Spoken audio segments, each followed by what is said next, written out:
Good morning, blessed full moon to everyone. I am Carla, the Cosmic Crone.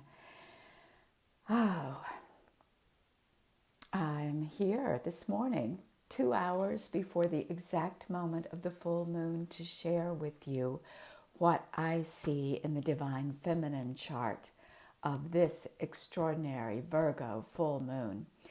Now, I feel incredibly possessive of this moon. 65 years ago on Saturday, I was born in a Virgo full moon, just a few hours before the exactness. It was still, I was still in the waxing phase. As we are right now, we are still waxing towards the completion of this full moon. And it's been beautiful. I have done a very gracious, low-key celebration of my 65th birthday, cake and friends dropping in here and there, full moon walks under this night sky and sunrises, and on the ice. I have a frozen pond, and it's been cold this weekend here in Maine. So I've spent as much time with the physical moon in the moonlight as I can, and being out and drumming her up, taking my drum out and drumming, and just feeling sensation, sensuality,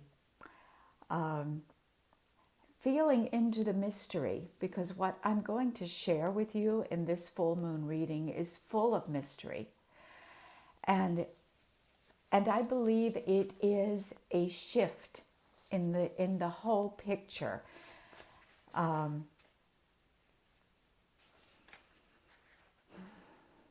This particular full moon is coming right in the middle of the United States election, the primary, the beginning, the choosing of the Democratic presidential candidate who will face off against the incumbent president in the election in 2020, just a few weeks before the Jupiter-Saturn conjunction. And there's something that I've been talking about for over 6 months that is happening right now, and that is the anchor of this reading. And that is Vesta having the third exact conjunction with Algol. And what does this mean to us? Well, at the moment of the full moon, and this is something it's been a part of my birthday, it's been a part of this kind of wanting to stay quiet and deep and stay connected to nature, and to, as I say, feel into the mystery as it inhabits my own body. We have a triple conjunction in Taurus. The fixed star Algol is known as the Lilith star, and she stands for the demonized goddess, the one that, to those of us in the West, raised in the monotheistic, patriarchal, one God world, we look at Satan and the devil and the goddess of ancient times and the witches, and we kind of paint them all with one brush.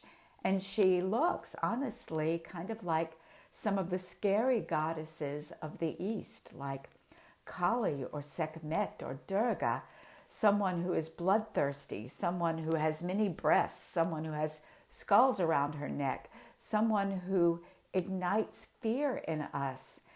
And because we do not have that inborn or cultural relationship to the feminine in these forms, we equate her. Our pictures of the devil look very much like these pictures of the goddess, the wrathful Dakinis, for example. And so when we imagine the goddess, we in the West, at least, maybe all of us on the planet, are in conflict. The wrathful mother, is she the one who's going to eat us? If we disapprove of her, will she kill us? we have a complicated relationship to this aspect of the feminine, and we see her as terrifying. And what we have now is an opportunity to very consciously go into that space within ourselves, within our psyches, within our spiritual experience of the world, and to reshape it. So what do we have? Sedna is the Inuit goddess of creation. And she's been showing up a lot in the work I've done with clients, because I tend to look and see where Sedna is speaking to a client. And sometimes it's very clear that it's a part of their chart and we need to talk about it.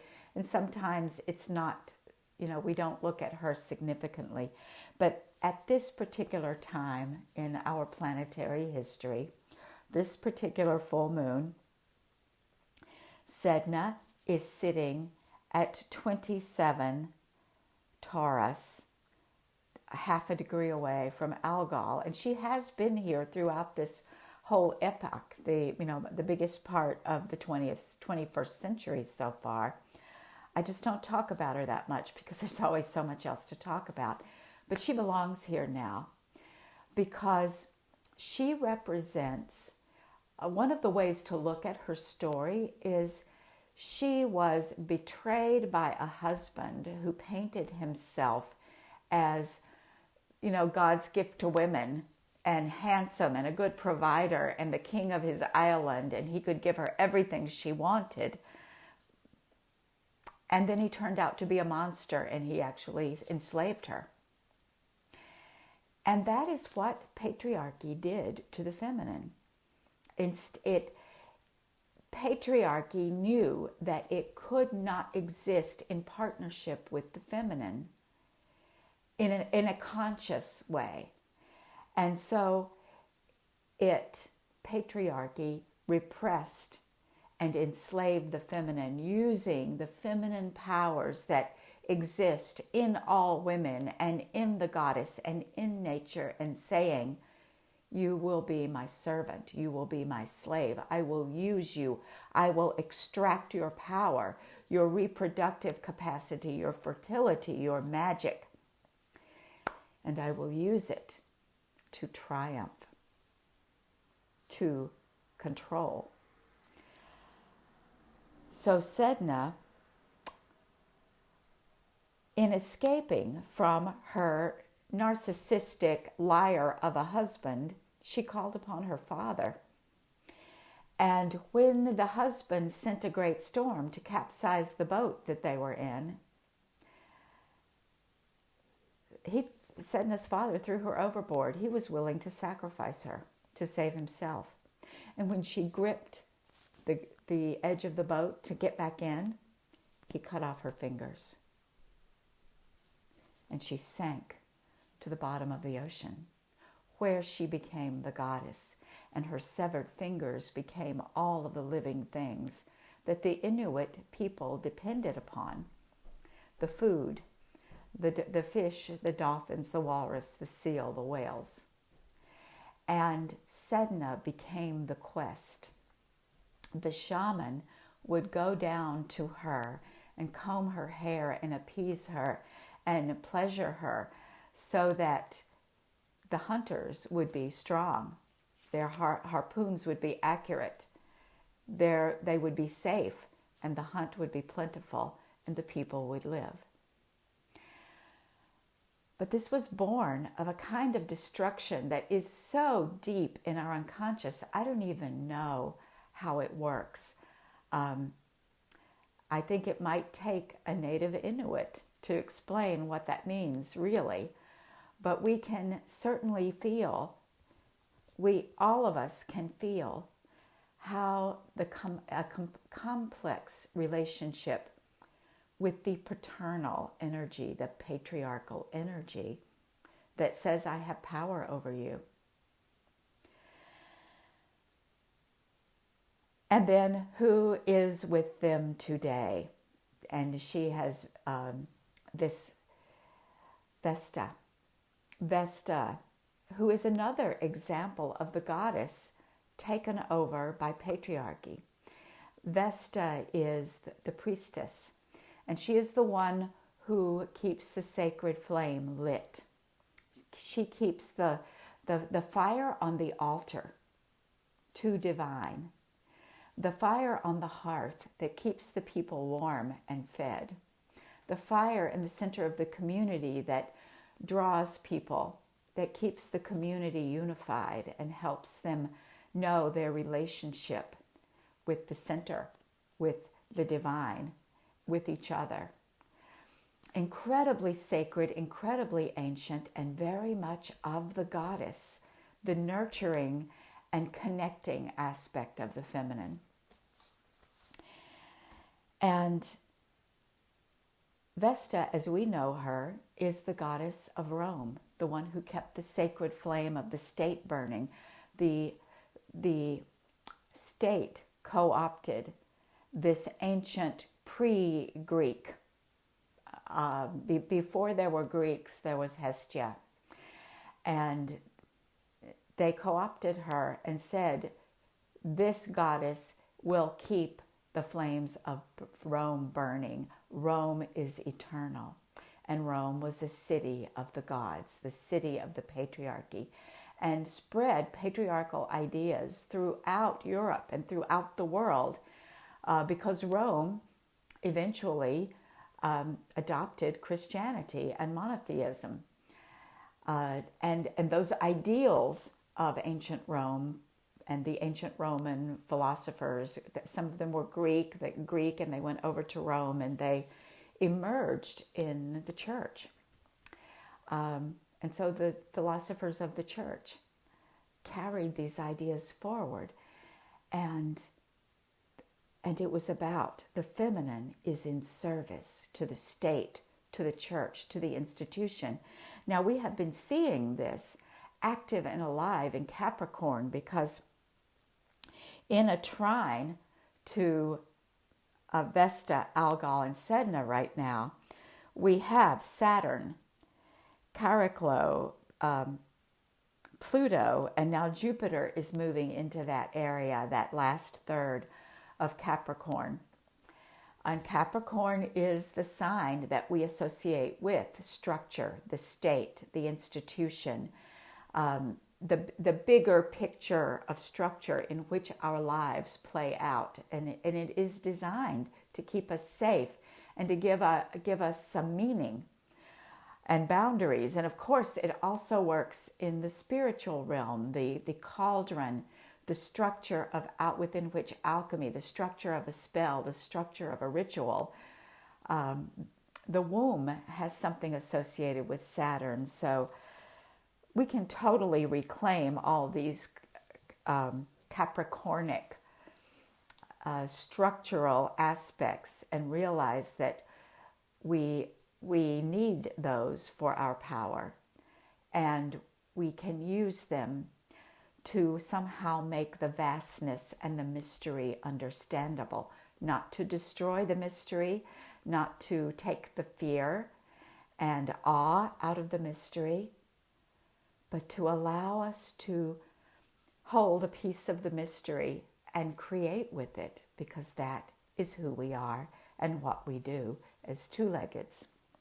That is how we use our unconscious and our conscious to create this world that we're living in. So we have this moon right now, the sun conjunct Neptune, mystical Pisces, the dreams, the visions, the delusions, the things that we adore, the things we desire, the visions of who we can be and who we want to be, along with the very aspects of ourselves that we fear, that we mistrust, that we judge.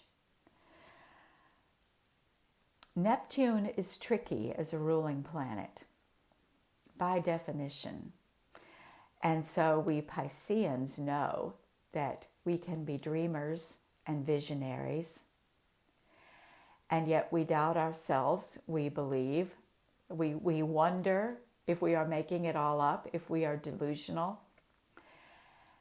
And we are, and the fact is, as the 12th house people of the zodiac, we bring, what we do as Pisceans is we have the role of the shaman upon the planet.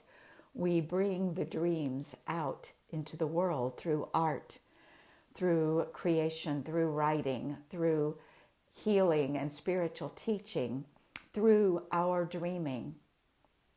And I invite all Piscean people or Pisces rising people to own this treasured aspect of yourself that the planet needs right now, because we are in a place of dreaming the next go-round. We are all dreaming that which Aries is going to spark into being. And this cycle is constantly happening, and we live it through the year. So at this full moon, the moon in Virgo, the moon is square Hecate. Hecate is moving through Sagittarius. So the moon is activating the crone and really bringing up crone energy. And what does that feel like? How do we access that? We access the crone energy right now is around grief. This Virgo energy, the moon in Virgo, the sign of the priestess, the sign where Vesta is exalted. I just made that up. I don't know if anyone else would agree with me, but this moon is carrying the Vesta energy by being in Virgo. And I believe that it's a time for grieving. It's a time for grieving that which is evaporating, that which is crumbling, that which is being destroyed, the very patriarchy that has brought us this far, that we live in.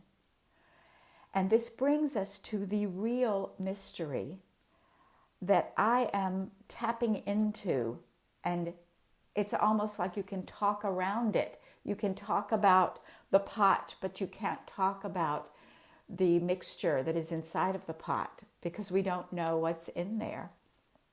Who has the recipe?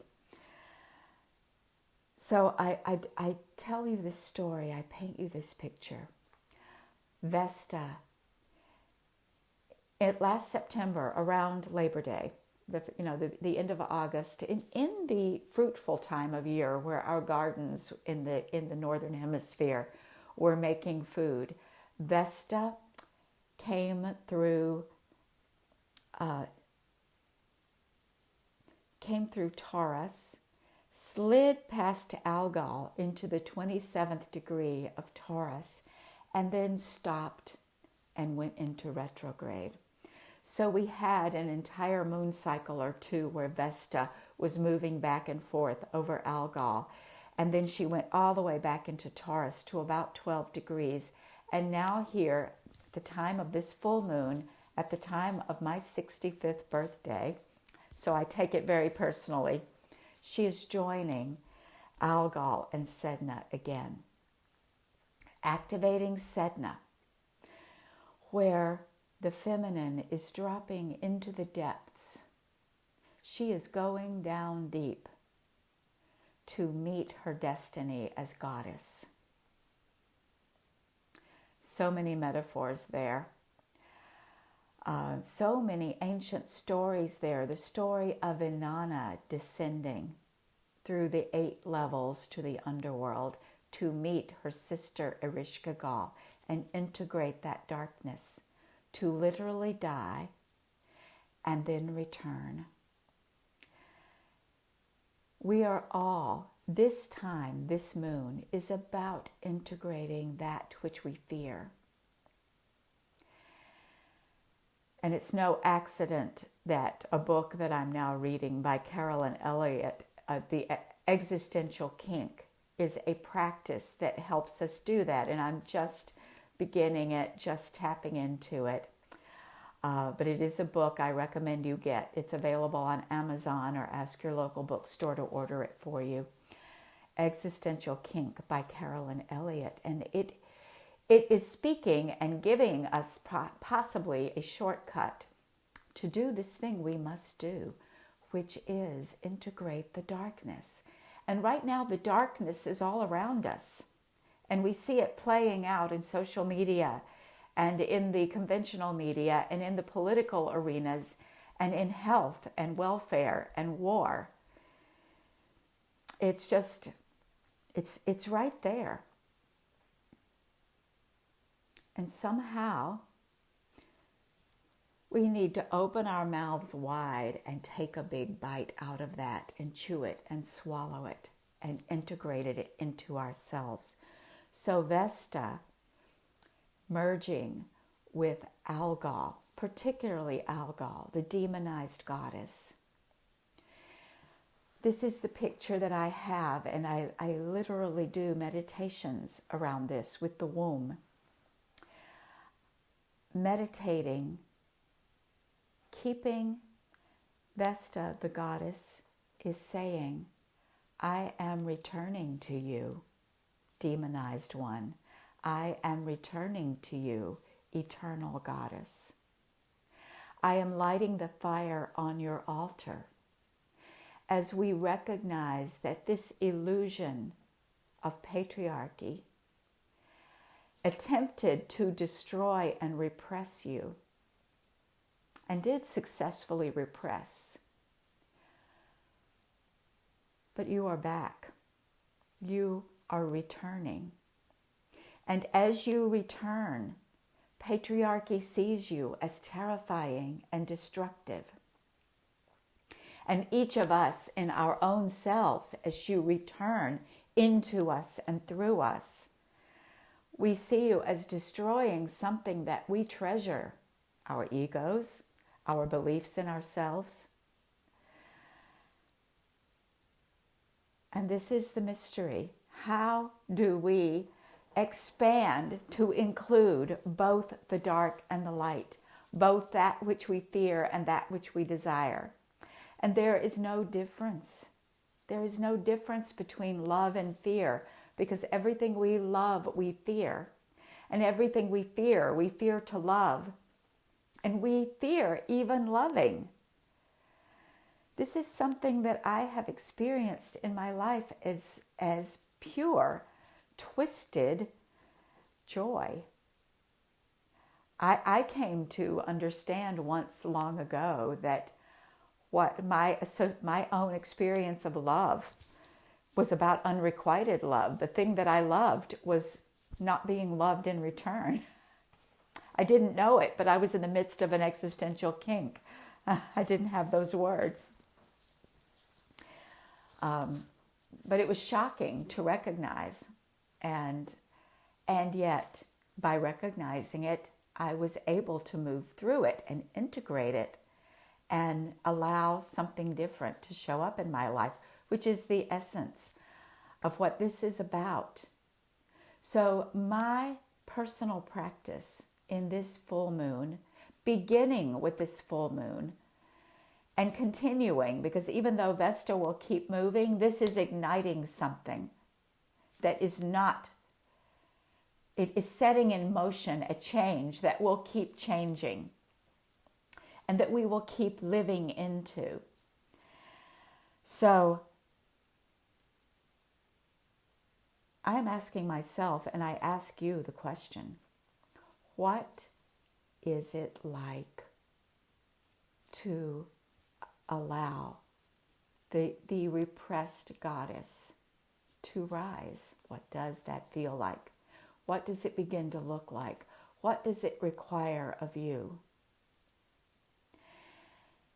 And over this weekend, as I pondered it, and maybe that was just a temporary moment, in due course it may require something different, but what it seemed to require to me is to focus all of my action in this underworld space, to somehow not get excited or upset or engaged or tapping into the drama, of what's happening in the greater world, just to keep teaching about, practicing, talking my purpose, which is around bringing the erotic into our lives as a primal force that we can live with and experience and work with and make magic with. And that includes healing our sexuality and our sex lives, so that we're not starting from a place of disownment and shame, but we're starting from a place of empowerment and pleasure, so we even know what that's like, so that we can begin to do the magic. So this is where my focus is. And in all the ways that I have been afraid to own it, I am required to own it. I am commanded. So this is this moment for me. And what is that going to look like to you? Well, you and Vesta and Algol can get together in your quiet place under the moon tonight, when the moon, wherever, if you're on the other side of the world, the moon is bright before you right now. So go out and howl, go out and drum, go out in your circle, go out alone. And the rest of us, we were here last night and we'll be here again tonight, watching this moon, the window, watching the moon rise and watching it set again in the morning. Find out, where are you to put your attention?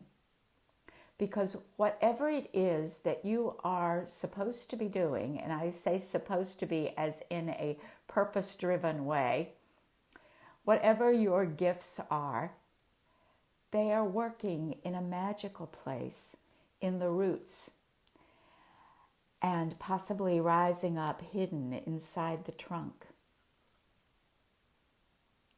Make sure you're putting your attention where it really belongs. And this is a mystery. This is a mystery. Be in the mystery. So there's a whole lot more that's happening. I do want to call attention one more time to the other conjunctions in this chart. Albion, Uranus, and bright Venus. If you look in the evening sky after sunset anywhere on the planet, you will see her. She is at her very brightest. And she is in the region, in going through conjunctions with Uranus, who is one of the shamans of the sky. He brings in the unexpected. He's a bit of a trickster. But he stands for the way, spirit. How many of you in your spiritual life have had your next great insight come from out of left field? Have had God laugh in your face with the greatest amount of love and joy and appreciation, but sheer absurdity. That's Uranus. Uranus is not to be feared, because see him as a trickster, as Coyote, as the one that brings absurdity, and he's not alone. Eris just completed, it was Eris and Eris and Uranus together that got Donald Trump elected in the first place. So somehow we have to tap into that. And Albion, who is the thresholder, he stands for, I'll bet you every single one of you hearing my voice, you are either deeply connected with birth, death, or orgasm. These are the transformative moments of our lives, the ones that change. And the one that we disown, well, we disown them all. Patriarchy wants to own birth, and death is something that we're all constantly denying and that we abuse in so many ways. And orgasm also, it is the creative, generative power that is available to every single one of us. And we have been told that it is bad and it is wrong and we should be ashamed of it. So we all need to tap into what is Albayan saying to us about who we are and what is our power and how to use our power. Right now he's up there with Venus saying, tap into the light, the ever-shining goddess. And then we still have the conjunction going on with Black Moon, Lilith, and Chiron. The goddess, the counterpart to Algol, who represents to me the feminine before patriarchy, the purity of the creative force of the feminine, who begins as emptiness and somehow transmutes emptiness into creation, into form. And Lilith asteroid is just about to move out of Sagittarius, where she has been making aspects to the deep feminine spiritual parts of Sagittarius. And so that part of you, inside of you, where you have disowned your inner feminine, Vesta and Algol will say, bring her forth. Do not be afraid of her. Do not be afraid of how she is going to appear to other people when she finds her voice. Do not be afraid of what others might do to you.